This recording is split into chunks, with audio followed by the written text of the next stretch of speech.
കുറച്ച് ദിവസമായില്ലേ ഒരു വീഡിയോ ഒക്കെ ചെയ്തിട്ട്. അപ്പം ഞാൻ ഓർത്തു ഈ ഒരു ടോപ്പ് സ്റ്റിച്ച് ചെയ്യുന്നതിൻ്റെ വീഡിയോ ചെയ്യാമെന്ന്. ഇത് ഓഫ് വൈറ്റ് അല്ല മജന്ത കളറിലെ ത്രെഡ് വെച്ച് ഫുൾ ഇതുപോലെ വർക്ക് വരുന്ന ഒരു മെറ്റീരിയലാണ്. നല്ല അടിപൊളി ഒരു മെറ്റീരിയലാണ്. ഒരു ക്രിസ്മസ് തീമിന് വേണമെങ്കിൽ പറ്റിയൊരു സാധനമാണ് ഈ ഒരു മെറ്റീരിയൽ. ക്രിസ്മസിനായിട്ടൊക്കെ എടുക്കാം. ഇതിപ്പോൾ ഞാൻ വെട്ടിയിട്ടുണ്ട്. നമ്മുടെ സാധാരണ ടോപ്പിന് വെട്ടുന്നത് പോലെ കൈക്കുഴിയൊക്കെ ഒന്ന് വെട്ടി നമ്മുടെ മെഷർമെൻറ്റിനനുസരിച്ച് ഒന്ന് വെട്ടിയെടുത്തേക്കുവാണ് ഇതിപ്പോൾ ചെയ്തേക്കുന്നത്. ഇത് ഞാൻ വെട്ടാനായിട്ട് ഉദ്ദേശിച്ചിരിക്കുന്നത് കോളർ നെക്കിലാണ് ഞാൻ വെട്ടാനായിട്ട് ഉദ്ദേശിച്ചേക്കുന്നത്. മറ്റേ കോട്ടിൻ്റെയൊക്കെ വരുന്ന കോളർ ഉണ്ടല്ലോ അതുകൂട്ടത്തെ കോളർ നെക്കാണ്. പക്ഷേ ഹൈ നെക്കായിട്ടല്ല, അല്ലാതെ തന്നെ ബാക്ക് നെക്കൊക്കെ നന്നായിട്ട് ഇറക്കിയൊക്കെയാണ് ഉദ്ദേശിച്ചേക്കുന്നത്. അപ്പോൾ അതിന് വേണ്ടി ഞാൻ നെക്കിന് ലെങ്ത് എടുത്തേക്കുന്നത് 7.5 ഇഞ്ചാണ് ലെങ്ത് എടുത്തേക്കുന്നത്. വിഡ്ത്ത് എടുത്തിരിക്കുന്നത് 3.5 ഇഞ്ചാണ്. പിന്നെ എന്നിട്ട് ഇതിൻ്റെ നമ്മൾ ആ 7.5 ഇഞ്ച് മാർക്ക് ചെയ്തിട്ടുണ്ടല്ലോ അവിടെ വരെ ഈ സെൻറ്റർ പോർഷനിൽ, ഇതിപ്പോൾ ഫ്രണ്ട് പോർഷനാണ് ഞാൻ കട്ട് ചെയ്യുന്നത്, സെൻറ്റർ പോർഷനിൽ വേണ്ടി ഇതുപോലെ സ്ട്രെയിറ്റ് ആയിട്ട് ആ 7.5 ഇഞ്ചിൻ്റെ അവിടെ വരെ ഒന്ന് കട്ട് ചെയ്തെടുക്കുകയാണ് ചെയ്യുന്നത്. സ്ട്രെയിറ്റ് ആയിട്ട് അതേപോലെ തന്നെ നമ്മുടെ ലൈനിങ്ങിലും കട്ട് ചെയ്യണം. സ്ട്രെയിറ്റ് ആയിട്ട് സെൻറ്റർ പോർഷൻ വരെ ലൈനിങ്ങിലും കട്ട് ചെയ്യണം. പിന്നെ ഞാൻ ചെയ്തപ്പോൾ ചെറിയൊരു മിസ്റ്റേക്ക് വന്നിട്ടുണ്ട്. അതെന്താണെന്ന് ചോദിച്ചാൽ, നമ്മളിപ്പം ഷോൾഡറിൻ്റെ അവിടെയൊക്കെ മാർക്ക് ചെയ്തിരിക്കുന്ന ഇപ്പോൾ ഈ ഒരു സ്ട്രെയിറ്റ് ലൈൻ ഉണ്ടല്ലോ അതിൻ്റെ അവിടെ ഒരു 1/2 ഇഞ്ച് താഴ്ത്തിയിട്ട് വേണം നമുക്ക് നെക്കിന് എന്തോരം ലെങ്ത് വേണം അതിനനുസരിച്ച് കട്ട് ചെയ്യാനായിട്ട്.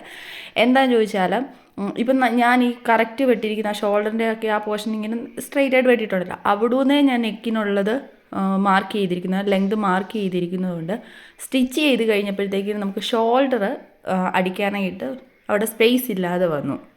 അവിടെ പിന്നെ എനിക്ക് ജോയിൻ്റ് ഒക്കെ വെക്കേണ്ടി വന്നു.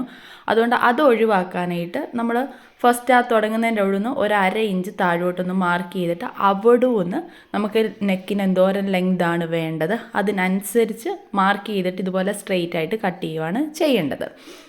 അങ്ങനെ നമ്മൾ ലൈനിങ്ങിലും കട്ട് ചെയ്ത് എടുത്തിട്ടുണ്ട്. അതുപോലെ തന്നെ നമ്മുടെ മെയിൻ ക്ലോത്തിലും കട്ട് ചെയ്തിട്ടുണ്ട്. അതിനുശേഷം നമുക്ക് ഈ ഒരു നെക്ക് അകത്തുനിന്ന് പുറത്തോട്ട് ഇങ്ങനെ ഫോൾഡ് ചെയ്ത് കിടക്കത്തക്ക രീതിയിലാണല്ലോ വരേണ്ടത്. അതിനുവേണ്ടി നമ്മുടെ മെയിൻ ക്ലോത്തിൻ്റെ നല്ല മെറ്റീരിയൽ ഉണ്ടല്ലോ, നല്ല മെറ്റീരിയലിൽ നമുക്ക് നെക്കിന് നമ്മൾ എടുത്തിരിക്കുന്ന വിഡ്ത്തും ലെങ്തും മെഷർ ചെയ്തുകൊണ്ട് അതിനേക്കാൾ കുറച്ചും കൂടെ കൂടുതൽ വരത്തക്ക രീതിയിൽ ഇതുപോലെ ഒരു സ്ക്വയറായിട്ട് ഒരു തുണി ഇങ്ങനെ കട്ട് ചെയ്തെടുക്കുകയാണ് ചെയ്യേണ്ടത്. അതേപോലെ തന്നെ ആ കട്ട് ചെയ്തിരിക്കുന്ന ഈ തുണിയുടെ അതേ സെയിം സൈസിൽ തന്നെ ക്യാൻവാസും കട്ട് ചെയ്തിട്ട് അതൊന്ന് അയൺ ചെയ്ത് സ്റ്റിക്ക് ചെയ്തെടുക്കുകയും കൂടെ ചെയ്യണം. ഞാൻ ക്യാൻവാസ് കട്ട് ചെയ്യുന്നതും കൂടെ കാണിക്കുന്നുള്ളൂ, അയൺ ചെയ്ത് സ്റ്റിക്ക് ചെയ്തിരിക്കുന്നതൊന്നും കാണിക്കുന്നില്ല, വെറുതെ നമുക്കറിയാമല്ലോ എങ്ങനെയാണെന്നുള്ളത്. അപ്പോൾ ആ ഒരു പീസ് ഞാൻ കട്ട് ചെയ്ത് റെഡിയാക്കി എടുത്തിട്ടുണ്ട്. ബാക്ക് നെക്ക് ഞാൻ 3.5 ഇഞ്ച് വിഡ്ത്തും എടുത്തിട്ടുണ്ട്. അതുപോലെ ലെങ്ത് ആണെങ്കിൽ 6.5 ഇഞ്ചുമാണ് എടുത്തിരിക്കുന്നത്, നമ്മൾ സാധാരണ തയ്ക്കുന്ന പോലെ തന്നെ. അതൊന്നും ഞാൻ ഇതിൻ്റെ അത് കാണിച്ച് വെറുതെ വീഡിയോയുടെ ലെങ്ത് ഒന്നും കൂട്ടിയിട്ടില്ല, ഫ്രണ്ട് നെക്ക് മാത്രം ചെയ്തിരിക്കുന്നതാണ് ഞാനിപ്പോൾ കാണിക്കുന്നത്. എന്നിട്ട് ഇനി ചെയ്യേണ്ടതെന്ന് വെച്ചാൽ, നമ്മുടെ ലൈനിങ് വെക്കുന്നത് കൊണ്ട് തന്നെ നമ്മുടെ മെയിൻ ക്ലോത്തിൻ്റെ നല്ല വശമല്ലാതെ അകത്ത് പോകുന്ന വശമുണ്ടല്ലോ ആ വശത്തായിട്ട് നമ്മുടെ ലൈനിങ് ഒന്ന് വെച്ചിട്ട് നെക്കിൻ്റെ അതുവഴിയും അതുപോലെ കൈക്കുഴിയുടെ ആ പോർഷനൊക്കെ ഒന്ന് സ്റ്റിച്ച് ചെയ്ത് മാറ്റുകയാണ് ചെയ്യുന്നത്. അതിൻ്റെ വീഡിയോ ഞാനിപ്പം പുറകാലം ഞാൻ കാണിച്ചു തരാം സ്റ്റിച്ച് ചെയ്യുന്നത് എങ്ങനെയാണെന്നൊക്കെ ഉള്ളത്. ഇതേണ്ട ഞാനിപ്പോൾ അതൊന്ന് പേൾ പിന്നൊക്കെ വെച്ചൊന്ന് സെക്യൂർ ചെയ്ത് എടുത്തിട്ടുണ്ട്. അതിനുശേഷം ഇനിയൊന്ന് സ്റ്റിച്ച് ചെയ്ത് പോവുകയാണ് ചെയ്യുന്നത്. അപ്പോൾ ലൈനിങ് നമ്മുടെ മെയിൻ ക്ലോത്തിൻ്റെ അകത്ത് വരത്തക്ക രീതിയിൽ തന്നെയാണ് ലൈനിങ് വെച്ചുകൊണ്ട് മണ്ടയ്ക്കൂടെ ഒന്ന് അടിച്ച് എടുക്കുകയാണ് ചെയ്യുന്നത്. നമ്മൾ നെക്ക് ഇതിൻ്റെ മണ്ടയ്ക്ക് വെച്ച് സ്റ്റിച്ച് ചെയ്യുമ്പോഴത്തേനും ലൈനിങ് അങ്ങോട്ടും ഇങ്ങോട്ടും നീങ്ങാതിരിക്കാനും ഒക്കെ ആയിട്ട് നല്ലൊരു കാര്യമാണ്. തന്നെയല്ല നമ്മൾ അടിച്ച് തിരിച്ചിടുകയല്ലല്ലോ ചെയ്യുന്നത്. നെക്കിന് വേണ്ടി നമ്മൾ സാധാരണ നെക്ക് അടിക്കുമ്പോഴത്തേക്കിനും നമ്മൾ ലൈനിങ് നല്ല വശത്ത് വെച്ചിട്ട് മറിച്ചിടുകയല്ലേ ചെയ്യുന്നത്. ഇതിനങ്ങനല്ലല്ലോ വരുന്നത്. അതുകൊണ്ടാണ് ലൈനിങ് അകത്ത് വെച്ചുകൊണ്ട് തന്നെ ഒന്ന് സ്റ്റിച്ച് ചെയ്ത് ആദ്യം ഒന്ന് വെക്കുന്നത്. പിന്നെ ഞാൻ സ്ലീവ് ഞാൻ സെപ്പറേറ്റ് ആയിട്ട് കട്ട് ചെയ്തെടുത്തിട്ടില്ല. അതിന് പകരം ഷോൾഡർ എനിക്ക് 7.5 ഇഞ്ചാണ് വരുന്നത്. അപ്പോൾ 7 ഇഞ്ചാണ് വരുന്നത്. അതിൻ്റെ കൂടെ ഞാൻ 2 ഇഞ്ചും കൂടെ കൂട്ടി 9 ഇഞ്ച് ടോട്ടൽ ആ ഒരു ഷോൾഡറിൻ്റെ വിഡ്ത്ത് എടുത്തേക്കുവാണ് ചെയ്യുന്നത്. എന്നിട്ട് അതങ്ങ് കൂട്ടി അങ്ങ് ജോയിൻ ചെയ്യുന്നതേ ഉള്ളൂ. അന്നേരം ഇപ്പം സ്ലീവ് ഉണ്ടോ എന്ന് ചോദിച്ചാൽ സ്ലീവ് ഉണ്ട് താനും, സ്ലീവ് ഇല്ലേന്ന് ചോദിച്ചാൽ സ്ലീവ് ഇല്ല എന്ന രീതിയിൽ കിട്ടും. അന്നേരം ഇപ്പോൾ സെപ്പറേറ്റ് സ്ലീവും കാര്യങ്ങളൊന്നും വെക്കുന്നില്ല. സ്ലീവ്ലെസ് ആണോ എന്ന് ചോദിച്ചാൽ അതുമല്ല, സ്ലീവ് ഉണ്ടോ എന്ന് ചോദിച്ചാൽ അതുമല്ല എന്നുള്ള ഒരു ഇതിലാണ് കിട്ടുന്നത്. എനിവേ അതൊക്കെ ഞാൻ വിട്ടു. അപ്പോൾ നമ്മൾ ലൈനിങ്ങും നല്ല മെറ്റീരിയലും കൂടെ ഒന്ന് അടിച്ചെടുത്തിട്ടുണ്ട്. അതിന് ശേഷം നമ്മൾ ആ ഒരു ക്യാൻവാസിൽ നമ്മുടെ നല്ല മെറ്റീരിയൽ ഇതുപോലെ സ്റ്റിക്ക് ചെയ്തെടുത്തിട്ടുണ്ടായിരുന്നല്ലോ, അതിൻ്റെ നല്ല സൈഡും നമ്മുടെ മെറ്റീരിയലിൻ്റെ നല്ല സൈഡും കൂടെ ഇതേപോലെ ഫേസ് ടു ഫേസ് വരത്തക്ക രീതിയിൽ ഒന്ന് സെറ്റ് ചെയ്തിട്ട് ഒന്ന് പേൾ പിന്ന് വെച്ചൊന്ന് സെക്യൂർ ചെയ്ത് കൊടുക്കുകയാണ് ചെയ്യുന്നത്. അതിനുശേഷം ഞാൻ തിരിച്ചിട്ടിട്ട് നമ്മുടെ ലൈനിങ് ഉണ്ടല്ലോ, ലൈനിങ്ങിൻ്റെ സൈഡ് ആ സൈഡ് എടുത്തുകൊണ്ട് നമ്മൾ സ്റ്റിച്ച് ചെയ്ത് ഓൾറെഡി വെച്ചിട്ടുണ്ടല്ലോ ആ ഒരു നെക്ക് അതേപോലെ സ്റ്റിച്ച് ചെയ്ത് വെച്ചിട്ടുണ്ടല്ലോ. അപ്പോൾ അതേപോലെ തന്നെ ആ സ്റ്റിച്ച് ചെയ്തിരിക്കുന്നതിൻ്റെ മണ്ടേ കൂടെ തന്നെ ഒന്നും കൂടെ ഒന്ന് സ്റ്റിച്ച് ചെയ്ത് കൊടുക്കുകയാണ് ചെയ്യുന്നത്. ഞാൻ ഈ പറയുന്നത് മനസ്സിലാകുന്നുണ്ട് എന്നാണ് എൻ്റെ ഒരു വിശ്വാസം. പിന്നെ നമ്മുടെ ആ ഒരു നെക്കിൻ്റെ എൻഡ് സൈഡ് വരുമ്പോഴത്തേനും അവിടെ സൂചി കുത്തി വെച്ചുകൊണ്ട് വേണം ഇങ്ങനെ റൊട്ടേറ്റ് ചെയ്ത് ബാക്കി മുകളിലോട്ടായിട്ട് സ്റ്റിച്ച് ചെയ്യാനായിട്ട്. പിന്നെ നമ്മുടെ ആ ഒരു ക്യാൻവാസ് ഫുള്ളായിട്ട് മുകളിൽ ഇത് പോകുന്നുണ്ടല്ലോ, നമ്മുടെ ഷോൾഡറിൻ്റെ അങ്ങോട്ട് പോകുന്നതിൻ്റെ അവിടവും കൂടെ ഒന്ന് സ്റ്റിച്ച് ചെയ്ത് എടുക്കുകയാണ് ചെയ്യുന്നത്. ഞാൻ പറഞ്ഞത് വ്യക്തമായി കാണുമെന്നാണ് എൻ്റെ ഒരു വിശ്വാസം. എന്നിട്ട് വേണം നമുക്കിതിനെ ഇനിയൊന്ന് തിരിച്ചിടാനായിട്ട്.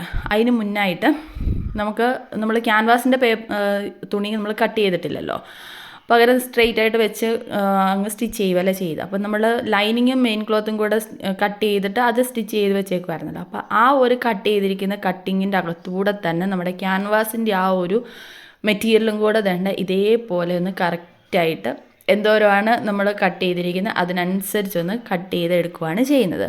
അതിനുശേഷം നമുക്ക് തിരിച്ചിടാൻ വേണ്ടി ഒന്ന് സൈഡൊക്കെ ഒന്ന് കട്ട് ചെയ്യുകയും അതേപോലെ ചെറിയ ചെറിയ കട്ടിങ്സും കൂടെ കൊടുത്തിട്ട് വേണം നമുക്കിതിനെ ഇനി തിരിച്ചിടണം. അതായത് നമ്മുടെ ആ ക്യാൻവാസിൻ്റെ ആ ഒരു തുണിയുണ്ടല്ലോ, അത് ലൈനിങ്ങിൻ്റെ അകത്ത് വരത്തക്ക രീതിയിൽ നമ്മളിനി ഇത് നേരെ തിരിച്ചിടുകയാണ് ചെയ്തത്. അപ്പം തിരിച്ചിടുമ്പം അതിൻ്റെ ആ ഒരു ഈ ഒരു കോൺ പോലെ വന്നിരിക്കുന്ന ആ ഒരു പോർഷനൊക്കെ നല്ല നീറ്റായിട്ട് ഒന്ന് എന്തെങ്കിലും നീറ്റിലോ എന്തെങ്കിലും ഒന്ന് വെച്ച് ഒന്ന് തള്ളി അത് നല്ല ഷാർപ്പായിട്ട് തന്നെ ആക്കാനും കൂടെ നോക്കണം. ഞാനതൊന്നും വീഡിയോയ്ക്കകത്ത് കാണിച്ചിട്ടില്ലെന്നേ ഉള്ളൂ, നമുക്ക് അറിയാമല്ലോ അതൊക്കെ എങ്ങനെയാണെന്നുള്ളത്. അപ്പം നമ്മുടെ നെക്ക് ഇതേപോലാണ് നമുക്കിപ്പം കിട്ടിയിരിക്കുന്നത്. നമ്മൾ ആ ക്യാൻവാസ് വന്നിരിക്കുന്ന മെറ്റീരിയൽ കണ്ടല്ലോ, നല്ല വശം അകത്തോട്ട് വരത്തക്ക രീതിയിൽ ഇങ്ങനെ റെഡിയാക്കി എടുത്തിട്ടുണ്ട്. ഇനി നമുക്ക് നെക്കിൻ്റെ വിഡ്ത്ത് നമ്മളെടുത്തത് 3.5 ഇഞ്ചാണ്. അപ്പം നമ്മൾ ആ ഒരു കട്ട് ചെയ്തിരിക്കുന്ന ആ 2 സൈഡിലോട്ട് 3.5 ഇഞ്ച് ഇതേപോലെ ഒന്ന് മാർക്ക് ചെയ്ത് കൊടുത്തിട്ടുണ്ട്.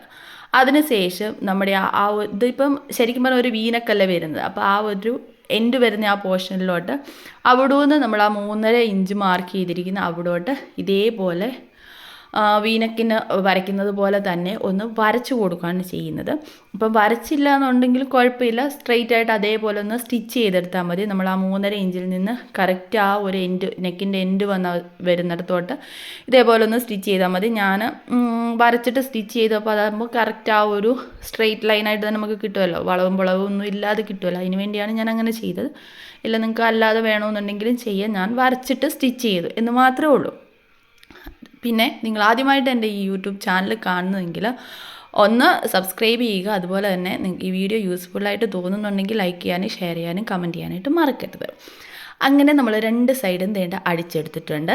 ഈ ഒരു നെക്കൊക്കെ ഒരു ടോപ്പൊക്കെ വെയർ ചെയ്ത് ഈ പ്രാവശ്യം ക്രിസ്മസിനൊക്കെ ഒന്ന് പൊളിക്കാനുള്ളതേ ഉള്ളൂ. അതൊക്കെ പോട്ടെ, ഇനി നമുക്ക് ബാക്കി പരിപാടിയിലോട്ട് പോവാം. നമ്മൾ ആ ഒരു സ്ട്രെയിറ്റ് ആയിട്ട് നമ്മൾ വീനക്കിൻ്റെ രീതിയിൽ നമ്മൾ സ്റ്റിച്ച് ചെയ്തെടുത്തിട്ടുണ്ടല്ലോ, ആ സ്റ്റിച്ച് ചെയ്തിരിക്കുന്ന മണ്ടവശത്തോട്ട് ആ ഒരു ഇതുണ്ടല്ലോ അതിനനുസരിച്ച് ഇതേപോലെ മടക്കുമ്പോഴത്തേക്കിന് നമ്മൾ അകത്ത് ഓൾറെഡി ക്യാൻവാസ് വെച്ച് ആ ഒരു നല്ല മെറ്റീരിയൽ ഉണ്ടായിരുന്നല്ലോ, അത് പുറത്തോട്ട് വരും. അപ്പോൾ അവിടെയും നല്ല മെറ്റീരിയൽ തന്നെയാണല്ലോ വരുന്നത്. അപ്പം നമ്മുടെ കോളർ നെക്ക് റെഡിയാവും. ഞാൻ ബാക്കി സ്റ്റിച്ച് ചെയ്യുന്നതിൻ്റെ വീഡിയോ ഒന്നും എടുത്തിട്ടൊന്നും ഇല്ലായിരുന്നു, അതിൻ്റെ ആവശ്യമില്ലല്ലോ, നമുക്ക് മെയിനായിട്ട് ആ ഒരു നെക്കാണല്ലോ വേണ്ടത്.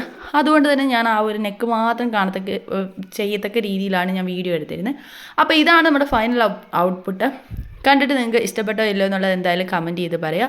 പിന്നെ ഇങ്ങനെ ഈ ഒരു തുണി കോട്ടൻ്റെ ആയതുകൊണ്ടാണ് ഇങ്ങനെ മടക്കിയിട്ടും നന്നായിട്ട് നിൽക്കുന്നത്. ചിലത് വേണമെങ്കിൽ മടക്കുമ്പം നല്ലതായിട്ട് കിട്ടണമെന്നില്ല, മീൻസ് ഇങ്ങനെ ഒതുങ്ങി നിൽക്കണമെന്നില്ല. അങ്ങനെ ഉണ്ടെന്നുണ്ടെങ്കിൽ ചെറുതായിട്ട് കൈസൂചിയും വെച്ചൊന്ന് എവിടെയെങ്കിലും ഒന്ന് ചെറിയ നോട്ടിട്ടൊന്ന് കൊടുത്ത് വെച്ചാൽ മതി.